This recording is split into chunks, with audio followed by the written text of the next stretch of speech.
how to use their hand inside their glove. And Ozzie, show them what I'm talking about when I'm talking about your hand inside the glove. So, what Ron's talking about is he wants me to always catch him on the palm, right here. He wants me to put the ball right here, 24/7. Every time I'm on the field, outside the field, in practice, wherever we are, he wants me to do the ball always in the palm of my glove. That's like basically in the palm of my hand, so I have control of the ball. That's what I need. And show them what control of the ball means. This is me having control over the ball when I can actually put my hand on it. Every time I put my hand on the ball, it needs to be here. If it's a knee over here, nothing. Because if with this small glove, I can put my hand on it, with a bigger one, I have way more space to catch the ball. It's going to become way easier to catch a baseball.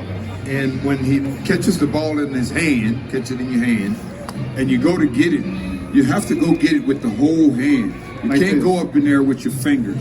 That's when you see guys double pumping when they go into the glove with just their fingers. But when you go in there with the whole hand and you caught it in the palm of your hand, you can get your whole hand on the ball, and in the process of getting in position to throw, that's when you work the baseball. I did it a lot where catch the ball and try to go get it like this right away. And I always, you guys can see, I double pump till the ball falls down and everything because I didn't put my hand on it. When I put my hand on it, and look, you cannot even see the ball, so I have control over the ball. And now I prepare myself and throw the first. And he used to have problems with four seams, and I had to show him how to get four seams. It was amazing that he made it this far and couldn't get four seams. No, I always mess with him with that. Yeah, he's right. I couldn't get my four seam here. I always throw the ball. The ball was going everywhere, and that was the problem that I had in AAA when I struggled with errors. But since then, this guy made me right. Well, I was just a vehicle. He made himself right, which is what that's about with moms and dads that have to do this. You be the vehicle, you be consistent. Repetition is what this is all about. Repeating the same thing over and over and over and over again until it becomes a regular habit. And right now, with Ozzie, Dansby, Freddie Freeman, and Donaldson before he left, it was a regular habit on how they catch the ball and how we worked every day. And what we're about to show you is how we prepare every single day. And it's a process.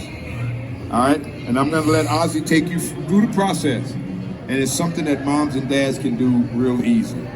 I'm not going to do a whole lot as repetitive as we be, but I just want to let you see how we progress through the progression. All right? Ozzie, get on your knees. Will you be my friend? I will be after we do the drills. Ozzie, come in here so everyone can see the kids behind you too.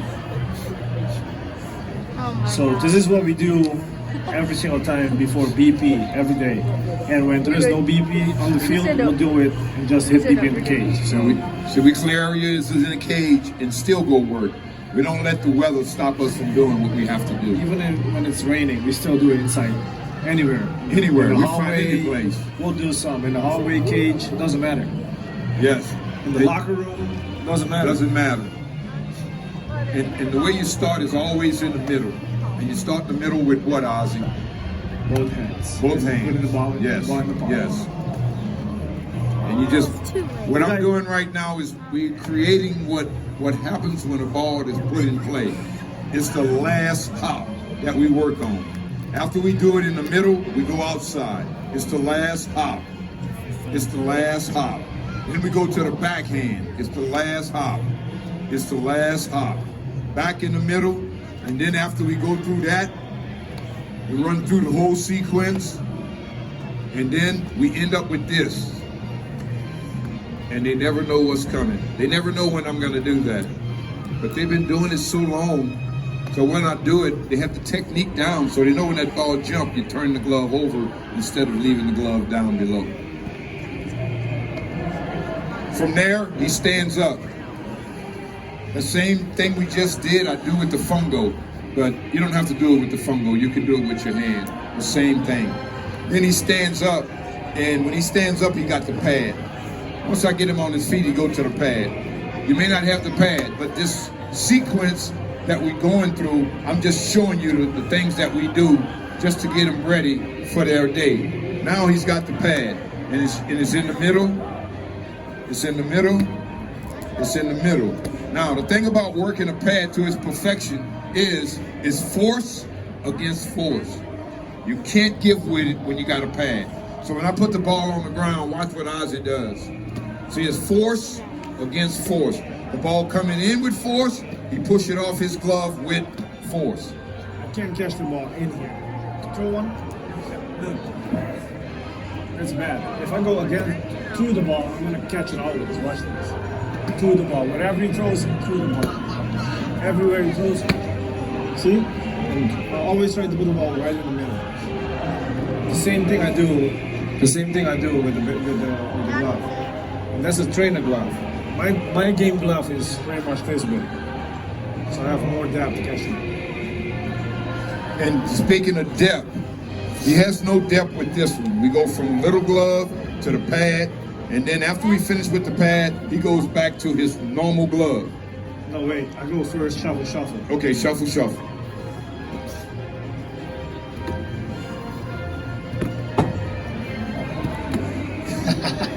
And I always try to mess with him, but I never get away with it. That's how good he is. And now I go back to, normally I go to my game glove, but we don't have the game glove right now, so I'll use this one. And then, let me see one of them fungos. Again, no, this fine, Oz. Yeah, give me the fungo. You guys have a fungo? Then we go to the fungo. Watch out, watch out. Again, I got him. Again. I'll go over here, sorry. If you can't consistently use the fungo until you learn how to use it, you got to go with putting the ball on the ground. But I go with the fungo. I got him. And it's 3 at him, but I'm only going to give him 1. It's 3 out, 5 outside, I'm only going to give him 1. It's 3 to the backhand, I'm only going to give him 1. And then I'm finished back in the middle. And what happens is, it progresses. I do the first round like that, and then I get further away, and I try to hit him 1 hops from a distance. And that means I'm going outside, Ozzie. Then from a distance. And the thing is, he's so good, and we got all them people behind him.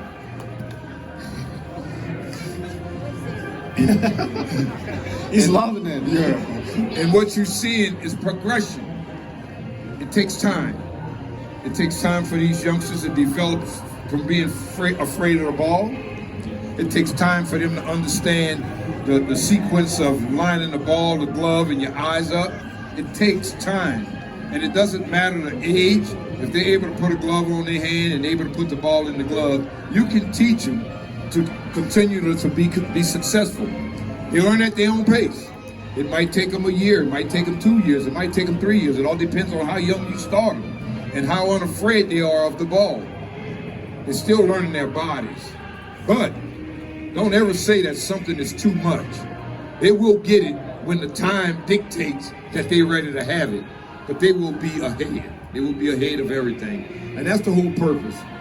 You know, I mean, the first time I met Ozzie, he had just come off of surgery on his elbow. And he didn't know me. I mean, he might have knew of my reputation, but he didn't know me. I knew who he was, but not a real person. Yeah. That was the first time I saw him. And I just walked up to him and I told him something crazy. And he thought I was crazy. But I told him, when all of this is over, he's going to love me. He's really going to love me. I actually told him that. And I love him a lot. A lot. Every day more. Because if it wasn't because of him, I'm not here today the way you guys see me play every day. Well, you know, the thing about a teacher is only as good as his student. And if you don't have good students, I don't care how much you know, you're not very good. I'm only good because of guys like Ozzie, guys like Dansby, guys like all the guys I've had that have turned their